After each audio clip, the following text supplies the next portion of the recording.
Chers élèves, bonjour. Aujourd'hui, nous allons travailler la conjugaison du présent, de l'imparfait et du futur.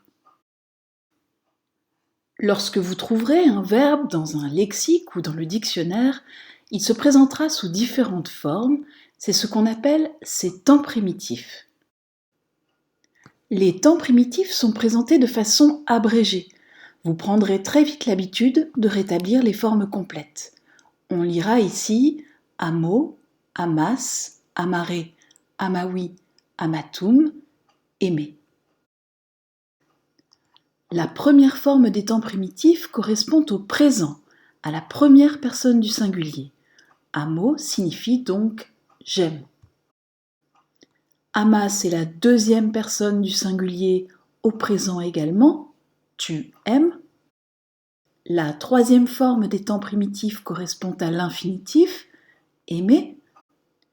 La quatrième forme des temps primitifs correspond à la première personne du singulier du parfait, un temps particulier du latin que l'on traduit soit par le passé composé, soit par le passé simple. J'ai aimé ou j'aimais.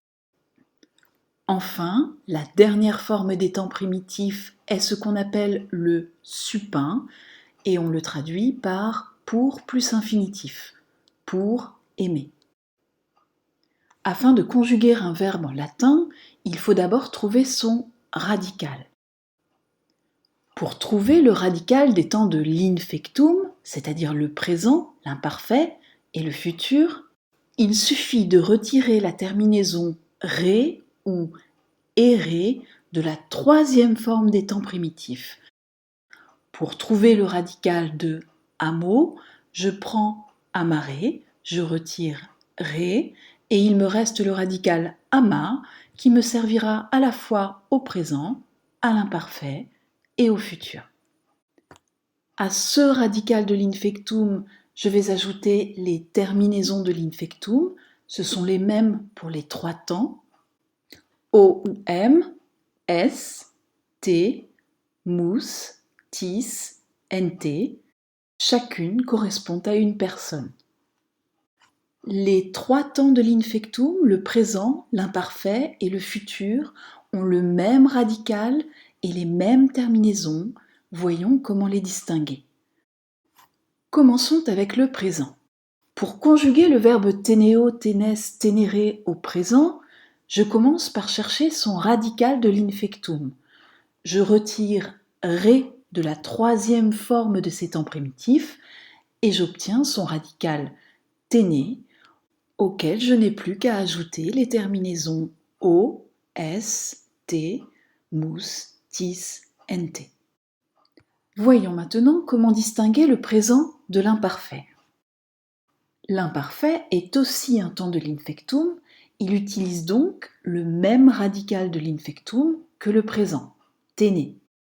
Mais à l'imparfait, je vais ajouter entre le radical et la terminaison la particule ba qui rend immédiatement identifiable l'imparfait.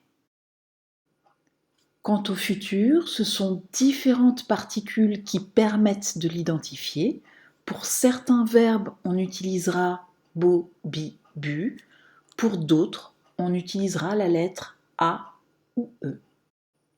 Si vous avez bien suivi, il vous est désormais aisé de traduire un verbe s'il est conjugué au présent, à l'imparfait ou au futur. Prenons un exemple. Vous devez traduire amabitis. Pour traduire un verbe, commencez par la fin du mot. La terminaison vous indiquera la personne à laquelle est conjugué le verbe. Observez ensuite s'il y a entre le radical et la terminaison une particule et laquelle. Ici, entre le radical ama et la terminaison tis, je trouve la particule ba.